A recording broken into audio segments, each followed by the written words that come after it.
अगर इनके बेटा देखोगे ध्यान से, ये क्लोराइड फैमिली है, सॉल्ट फैमिलीज पढ़ रहे हैं, ठीक है। जो सॉल्ट बनते हैं क्लोराइड के वो इस तरीके से बनते हैं। बनाने का तरीका क्या है, जो बेस है उसके आगे वाला एलिमेंट, ठीक है, और जो आपका एसिड है उसके पीछे वाला। एक्चुअली जो फैमिली बनती है वो एसिड की वजह से बनती है कि कौन सा एसिड हमने लिया और उसको कैसे फैमिली बनेगी। ध्यान से देखो, यहाँ पे बेस का नाम क्या, सोडियम हाइड्रोक्साइड, तो सॉल्ट के लिए सोडियम ले लिया आगे के लिए, और एसिड से क्या ले लिया, Cl, क्लोरीन, तो बन गया सोडियम क्लोराइड, ठीक है। सिमिलरली इससे क्लोराइड ले लिया, इससे पोटेशियम ले लिया, तो पोटेशियम क्लोराइड। ऐसे ले लिया हमने, यहाँ से क्लोराइड और यहाँ से कैल्शियम, तो कैल्शियम क्लोराइड। यहाँ से एल्यूमिनियम और एल्यूमिनियम क्लोराइड। तो क्लोराइड फैमिली कैसे बनती है, जब हमारे पास एसिड हाइड्रोजन क्लोराइड मतलब हाइड्रोक्लोराइड, क्या बोलते हैं इसको, HCl होगा, ठीक है। हाइड्रोक्लोरिक एसिड हो तो हम लोग क्लोराइड फैमिली बना सकते हैं। ऐसी सल्फेट फैमिली कब बनती है, सॉल्ट में सल्फेट कब बनते हैं, जब हमारे पास सल्फ्यूरिक एसिड होता है।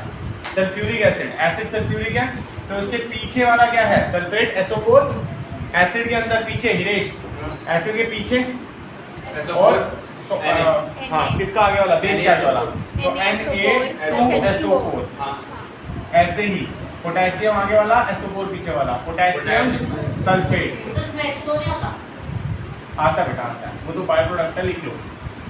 ये सब चीजें तो मैं करवा चुका हूँ, मैं तुम्हें सॉल्ट बनाना सिखा रहा हूँ आज बस। सर यहाँ से ना कुछ भी नहीं दिख रहा, लाइट कैल्शियम सल्फेट, बेटा एडजस्ट करो अपने आप को इधर उधर। एल्यूमिनियम सल्फेट, ठीक है। तो ये सब किसके बने हैं, सल्फेट फैमिली बनी है। ऐसे ही नाइट्रेट के बन सकते हैं, ठीक है।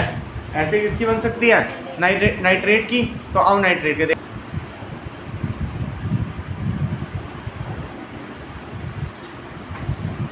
अब अगर हम लोग बात करें नाइट्रेट की, मतलब नाइट्रेट वाले जो सॉल्ट्स बनते हैं वो बनते हैं नाइट्रिक एसिड से।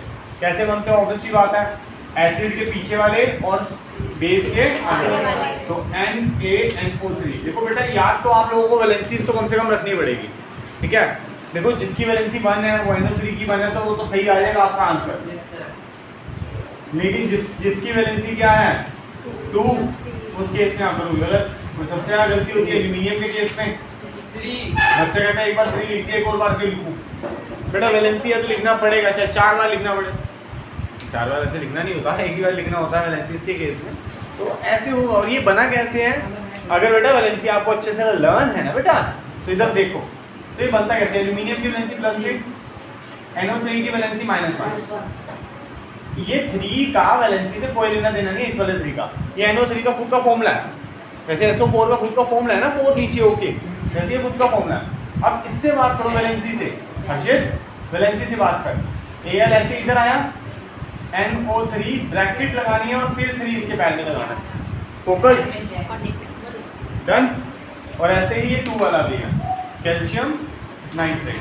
देख मुझे 1 सेकंड लगेगा, मैं सारे लिख के चल जाऊंगा, बोल दूंगा लर्न कर लो, फायदा नहीं है उसका, वो केमिस्ट्री पढ़ाने का कोई तरीका नहीं और ना ही समझने का कोई तरीका, समझे। समझना है केमिस्ट्री को तो यही एक बढ़िया तरीका है, समझ जाओ, वरना तो फिर लर्न करने वाला है और लर्न कितने केमिकल रिएक्शन करोगे। अगर मुझसे कोई बोले कि सर आपको सारे केमिकल रिएक्शन लर्न है, आंसर इज नो। हम केमिकल रिएक्शन बना देंगे उसी समय पे, तो मेरे को बता क्या क्या चीजें तेरे पास हैं, ठीक है। अन्य का केमिकल रिएक्शन सारी लर्न करके क्या करना है, समझे। तो इसको ऐसे करेंगे, कैल्शियम के पैर में 1 आएगा तो लिखते नहीं है, NO3 के पैर में 2 आएगा। बेटा ये 9th क्लास क्रिस क्रॉस सिखाया था मैम ने कभी आपको कि फॉर्मूला फॉर्मेशन कैसे होती है, कैटायन एनायन, थोड़ा थोड़ा। तो इसके सिर के ऊपर इसके कैटायन लिखते हैं, आगे जो आता है वो कैटायन वाला आता है अगर आयनिक बॉन्ड है तो, ठीक है। और पीछे वाला जो होता है वो नेगेटिव होता है। इसकी जो वैलेंसी होती है इसके पैर में रखते हैं और इसकी वैलेंसी इसके पैर में रखते हैं। ये कुछ हम लोग 9th क्लास में क्रिस क्रॉस करके, मतलब अगर तू वैलेंसी लर्न कर लेता तो ये तो मैं दिन में 10 बार सिखा सकता हूँ, हर क्वेश्चन के साथ सिखा सकता हूँ। शर्त एक ही है, वैलेंसी शुड बी लर्न। हाँ अभी देखा है मैंने, जो तूने एल्यूमिनियम के पीछे 3 नहीं लिखा ना वाला, और कैल्शियम के पीछे 2 नहीं लिखा, चेक करके ही आया हूँ अभी सबके। हाँ लवन है, वो तो मैंने जैसे 2 बार पूछा था, लवन है ना। तो this is how we make a salt, ठीक है। तो सॉल्ट का नाम डिपेंड करता है वो किससे बना है, ऑब्वियसली। क्लियर है बेटा? अब हम लोग बात कर रहे हैं अगर स्ट्रॉन्ग एसिड स्ट्रॉन्ग बेस के साथ रिएक्ट हो तो क्या होगा। देख, स्ट्रॉन्ग एसिड है, स्ट्रॉन्ग बेस के साथ रिएक्ट होगा तो एक ऐसा सॉल्ट बनेगा विच इज न्यूट्रल, ठीक है, क्योंकि दोनों चीजें स्ट्रॉन्ग हैं। अगर इसका उल्टा करते हैं, स्ट्रॉन्ग एसिड वीक बेस, जो अब हमारे पास चीज बन के आएगी, एसिड कैसा है स्ट्रॉन्ग, बेस कैसा है वीक, तो अब जो हमारे पास सॉल्ट आएगा वो कैसा होगा, acidic in nature salt strong acid होगा सॉल्ट ही, लेकिन एसिडिक होगा वो। क्या इसका pH 7 नहीं होगा, अगर इसका pH 7 से कम होगा।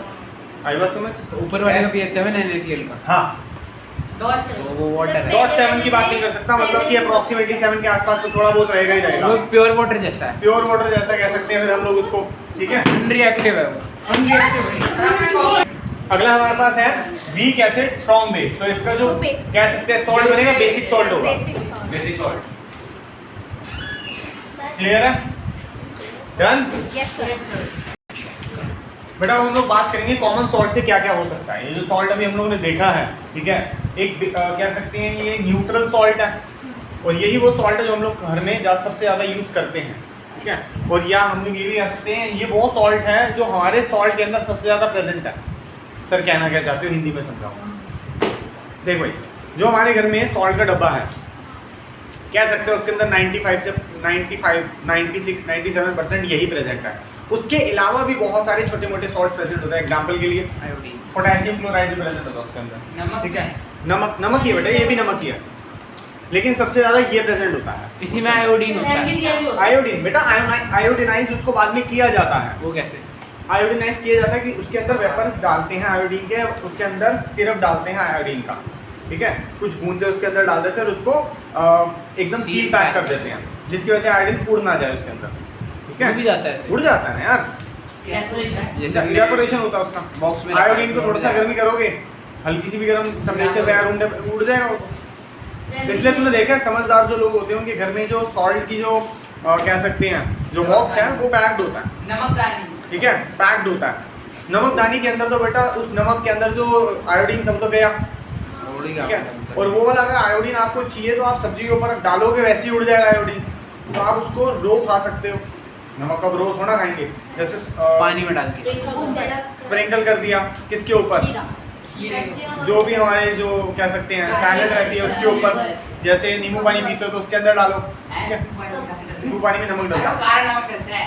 काला नमक हर जरूरत नहीं है, मतलब काला नमक ही डलेगा, कहीं लिखा हुआ है तभी वाइट कलर देते साइड में साथ में। वो अलग है, जो 5 स्टार होटल में देते हैं वो क्रशेबल होता है, समझे। उसके अंदर तो आयोडीन होता ही नहीं, उसकी जो उसका जो बॉक्स होता है उसमें बहुत मोटे मोटे उसके पार्टिकल्स होते हैं, उसको आपको क्रश करना पड़ता है छोटे छोटे अमाउंट में। कभी गए हो 5 स्टार तो पता लग जाएगा, ठीक है। वो ऐसे करके नहीं डलता, you have to crush it then you have to pot it. Sir जैसे वो आता है वो काली मिर्च जैसे करते हैं वो। अब हम लोग NaCl से क्या क्या चीज़ें बनती हैं जो हम लोग डेली लाइफ में यूज़ करते हैं, मैं उसके बारे में आपको पढ़ाऊंगा, ठीक है। पहले तो आपने NaCl कैसे बनाना है वो आपको भी बहुत देर से समझा रहे हैं, बहुत क्लासेस से समझा रहे हैं, हर रोज एक ये वाला रिएक्शन रोज दिखते हैं, याद है।